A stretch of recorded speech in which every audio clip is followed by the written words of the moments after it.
présenter dans cette vidéo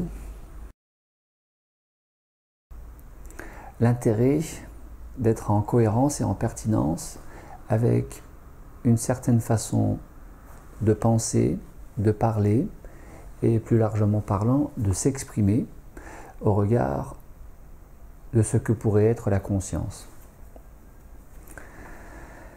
Ainsi, quand nous parlons de nourriture pranique, de nourriture lumière, de nourriture conscience, nous parlons aussi de l'alignement des 4 corps, les 4 fameux corps, de la santé pour les grandes traditions de la santé, traditions millénaires et planétaires, au regard de la santé ou de la médecine chinoise, tibétaine, amérindienne, ayurvédique indienne, chamanique du bassin amazonien, inuit, etc., etc. La santé, c'est une harmonie, un équilibre, principalement de ces 4 corps, corps physique, mental, émotionnel et spirituel. Et donc, nous retrouvons ce même principe à la base de la nourriture pranique, nourriture conscience, nourriture lumière. Or, quand nous parlons de l'alignement des 4 corps, en réalité, il faudrait parler d'un alignement spécifique à chaque corps, et donc de 4 alignements. Ainsi, comment s'aligner sur le corps mental? Eh bien, considérez qu'à la base, il y a un mental inférieur, qui est le mental cartésien, analytique, qui est basé sur le principe de la séparativité, de la dualité, chaud, froid, gentil, méchant, gros, maigre, proche, loin, beau, pas beau, etc., etc. Et qui a tendance à voir tout comme étant un problème, une difficulté. Pourquoi? Parce que le mental analytique, lui, est piloté par l'ego. S'il y avait besoin de revoir ce qu'est l'ego, ce que pourrait être l'ego, je vous propose à découvrir ou redécouvrir ces 3 vidéos. Qu'est-ce que l'ego? Comment canaliser, comment gérer l'ego? Et l'ego spirituel. Et puis, il y a ce mental supérieur. Alors, j'ai utilisé ma main gauche pour le mental inférieur, qui correspondrait schématiquement à notre mental cartésien. Sur le côté gauche, il y aurait ce mental supérieur, mental de la conscience, de la transcendance, qui serait le propre du cerveau droit. Et ce n'est que schématique, car les études en neurosciences sont un peu plus précises par rapport à ça. Ce n'est pas aussi binaire et carré que ça. D'un côté, un mental inférieur, de l'autre, un mental supérieur, mais voilà, pour simplifier les choses. Et donc ce mental supérieur propre à la conscience qui, lui, repose non pas sur la dualité, mais sur l'union, l'unicité, le regroupement, qui fait que si vous voulez faire l'expérience de la pause alimentaire, et au travers de cette pause alimentaire, de donner un maximum de possibilités à l'organisme dans cette détoxination sur le plan physique, des conditionnements sur le plan mental émotionnel, des conditionnements sur le plan mental émotionnel, et bien de ne pas entretenir le conditionnement, certains conditionnements propres au mental analytique, cartésien, dualiste, séparatiste, névrotique, névrotisant, de ne pas entretenir de mécanique, qu'elle passe par le penser, le parler, le s'exprimer, de mécanique propre à la dualité, à la dualisation, à la séparatisation, à la névrotisation. Et c'est ce que j'appelle être en cohérence, en pertinence, avec cette aspiration à la conscience, déconditionnée, libre. Puisque le propre de la nourriture en conscience, c'est de s'affranchir des conditionnements et de gagner en liberté. Dans le ici et maintenant, au regard de la nourriture conventionnelle, le boire et le manger, en restaurant un équilibre, un alignement, plus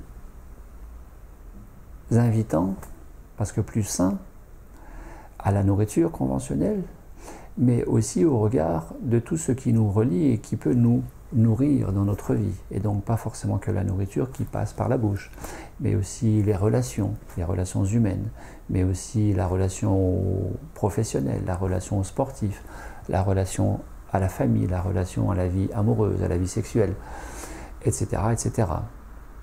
Et donc, dans cette précédente vidéo, sur la nourriture en conscience au regard du corps mental, comment se déployer avec cette conscience et cette nourriture vocabulaire, expression, qui permet le déploiement, l'expansion de conscience, eh bien je proposais 7 items limitants par définition parce que propres au mental analytique cartésien. Et donc, il y avait, je vais vous proposer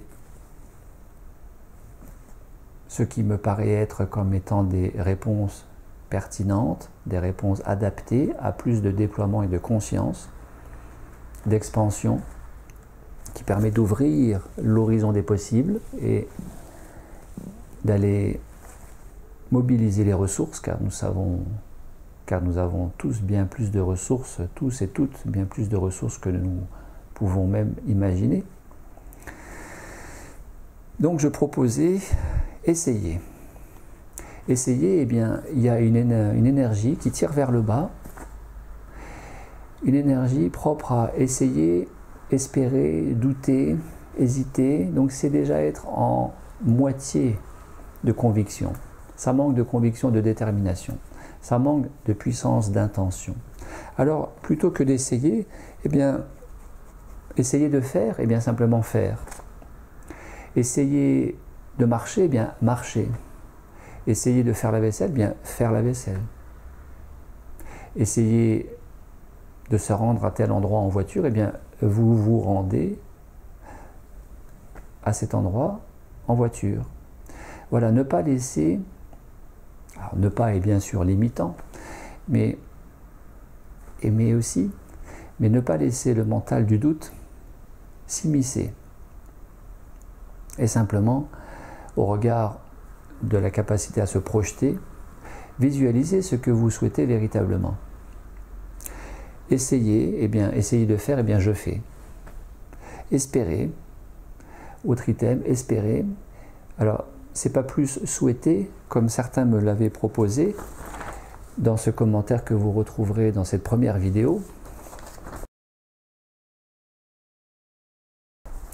Mais espérer, c'est passif, c'est une position passive et qui invite à être dans le côté victime. Si ce que nous espérons ne se réalise pas, eh bien c'est très facile de dire après je suis déçu et donc de basculer dans la franche position de la victime, de la victimisation.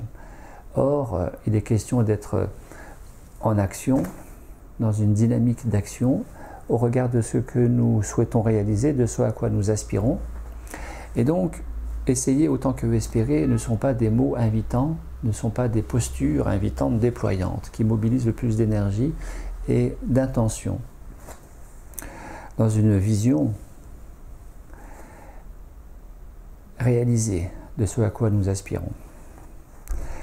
Autre item, je proposais obstacle. Alors obstacle, c'est aussi un mot qui tire vers le bas, c'est une énergie de basse fréquence, obstacle, qui permet surtout d'entrevoir la difficulté plutôt que la facilité. Obstacle, c'est quelque chose d'assez lourd.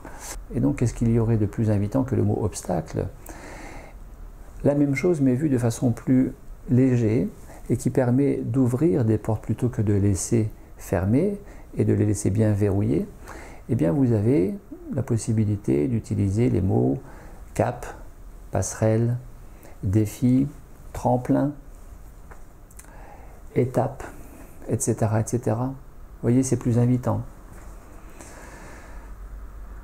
Je proposais le mot échec. Bien des personnes utilisent le mot échec. cette soirée est un échec, cette compétition est un échec, je n'ai pas réussi tel examen, donc je suis en échec, j'ai loupé ma vie, j'ai vécu bien des échecs dans ma vie professionnelle, etc., etc.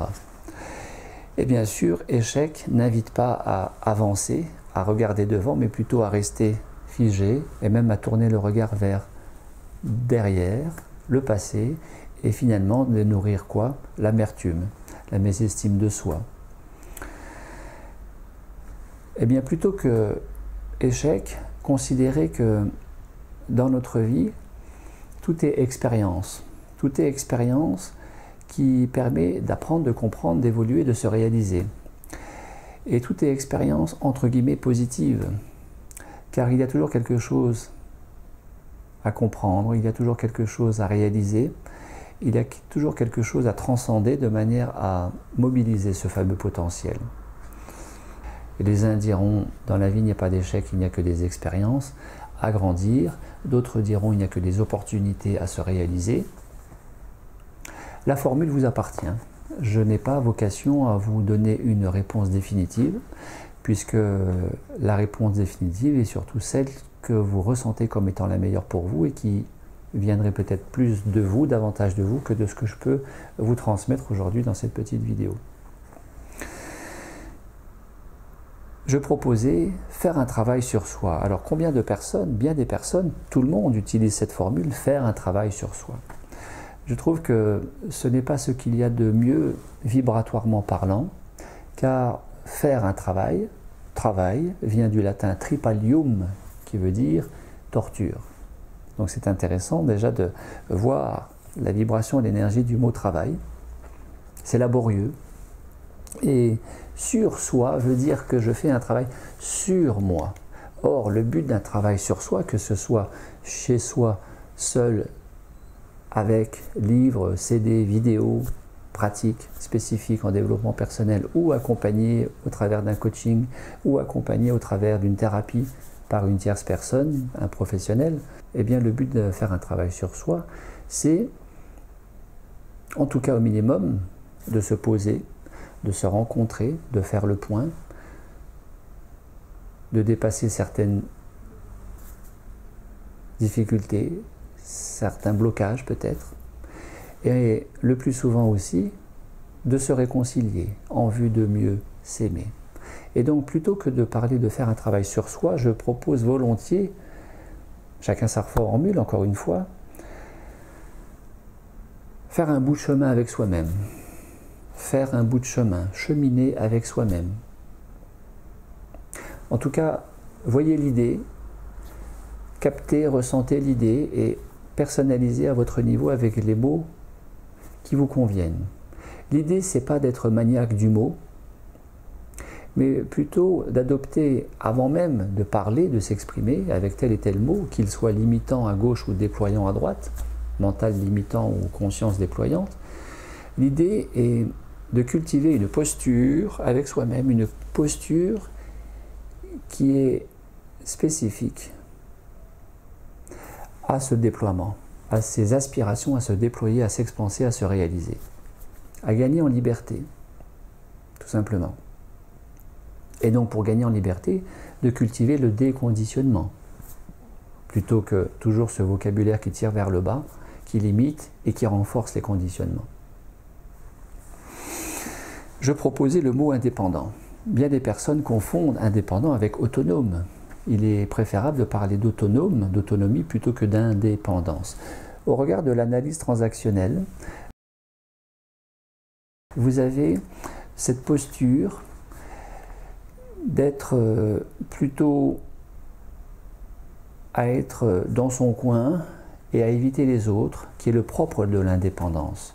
Par contre, d'être bien avec soi-même et bien avec les autres dans une relation équilibrée, qu'elle soit personnelle, privée ou professionnelle, s'appelle l'interdépendance. Et puis vous avez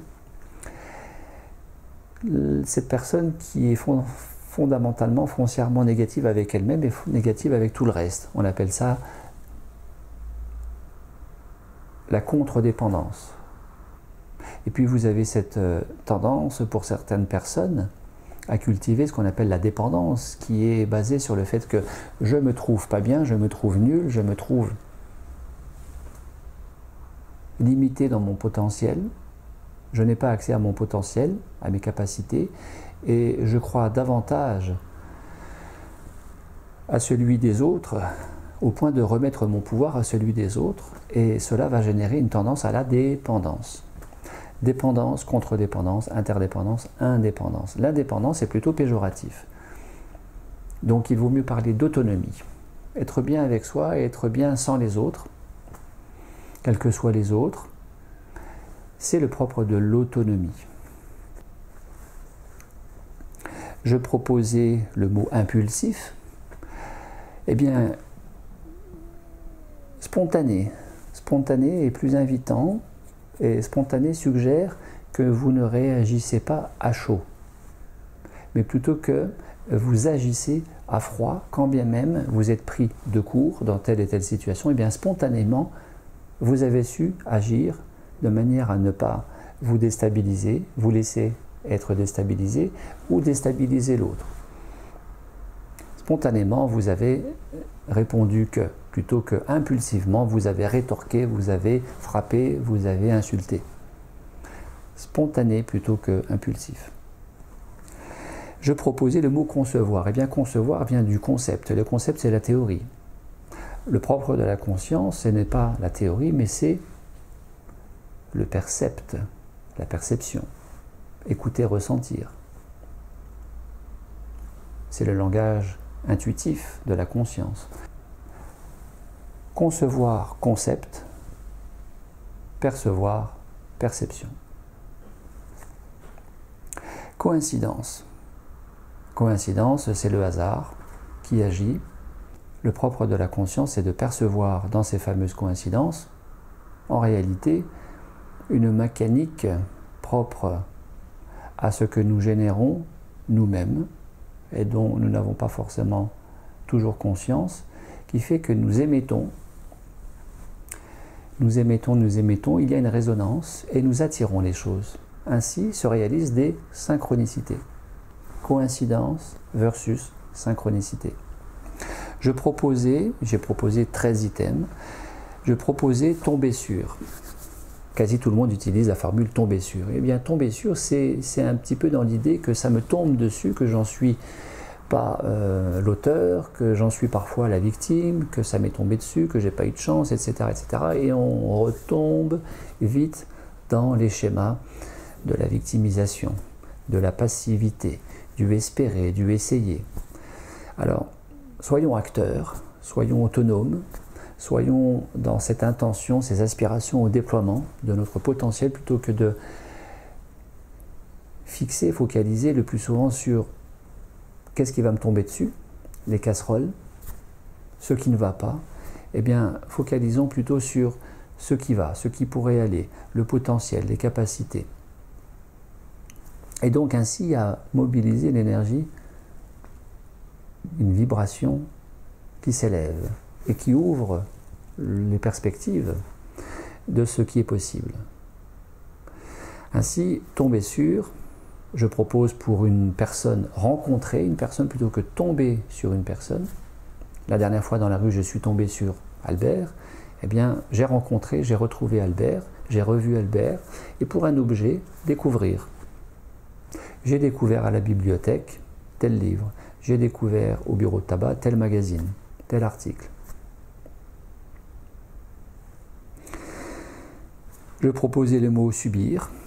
Bien des personnes disent j'ai subi du harcèlement. Bien sûr, c'était du harcèlement. Ça n'enlève rien à la gravité du harcèlement professionnel qu'on appelle le mobbing. Ou j'ai subi tel et tel événement dans ma vie.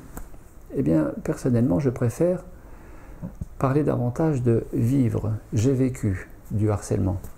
J'ai vécu telle situation. J'ai vécu tel désagrément. J'ai vécu tel conflit avec telle personne. Car, quelque part, nous sommes acteurs et donc un minimum auteurs de ce que nous vivons.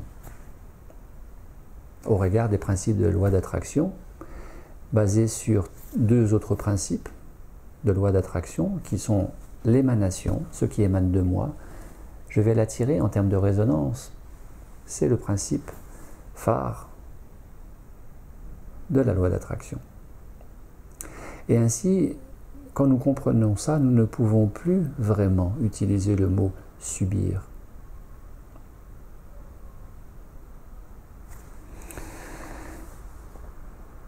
Alors bien sûr, je vous entends déjà réagir, à dire, est-ce que la personne qui est agressée dans la rue, est-ce que la femme qui est violée, doit-elle dire qu'elle a vécu un viol?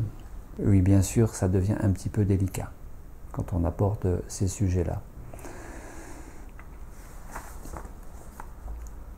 Et enfin, je proposais un dernier item qui était le magistral, le plus magistral des items, à mon sens. Risque-t-il de...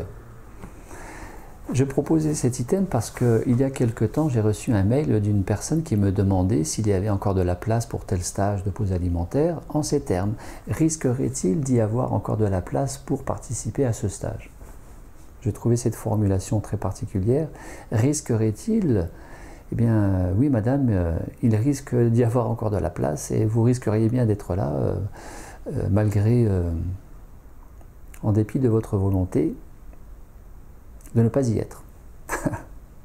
Risque-t-il de... J'avais jamais entendu cette formulation-là. En tout cas, voilà. Se pourrait-il qu'il y ait de la place? Existe-t-il de la place? Y a-t-il de la place pour tel stage ou pour telle chose? Donc là, cette personne, manifestement, s'est révélée dans une posture de refus de participer à ce stage, et c'était presque un lapsus à son insu, j'imagine, qu'elle formule sa question quant à trouver un stage avec de la place, avec au préalable, pour commencer à rédiger son mail, risquerait-il de... Voilà, les horizons se ferment. Et à mon sens, autant ne rien faire et rester chez soi tranquille, tant qu'on est dans ce risque-t-il de. Enfin, un dernier item, l'item de séparer. Bien des personnes disent, il y a 25 km qui nous séparent, il y a tout un monde qui nous sépare, etc., etc. Séparer, c'est le propre de la dualité, de la séparativité, du mental analytique, du mental égotique, du mental limitant. Alors plutôt parler de relier, unir, rapprocher, plutôt que séparer. Il y a 25 km qui nous relient. Il y a tout un monde qui nous relie, potentiellement, etc., etc. Une fois encore, ce sont, entre guillemets, mes réponses qui ne valent que pour moi. Adoptez-les si elles vous conviennent, si vous les ressentez comme justes pour vous. Sinon, voyez de votre côté, voyez ce qui pourrait être mieux. Je suis toujours preneur d'améliorer ces items. Et donc, je vous remercie d'avance si vous partagez sous cette vidéo vos propres approches de formulation, de posture, de déploiement de conscience au regard de tel vocabulaire qui au départ est franchement limitant, comme ces 13 items que nous avons vus dans le détail aujourd'hui.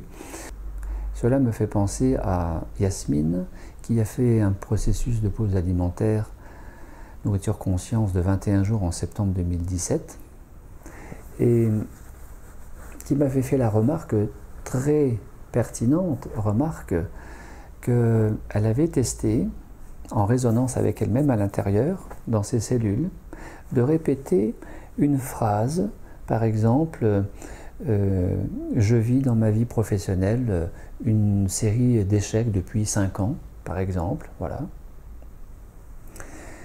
Et de l'avoir testé dans cette formulation limitante et de l'avoir testé dans la formulation déployante. Je vis une série d'expériences qui me font grandir depuis 5 ans dans ma dynamique professionnelle.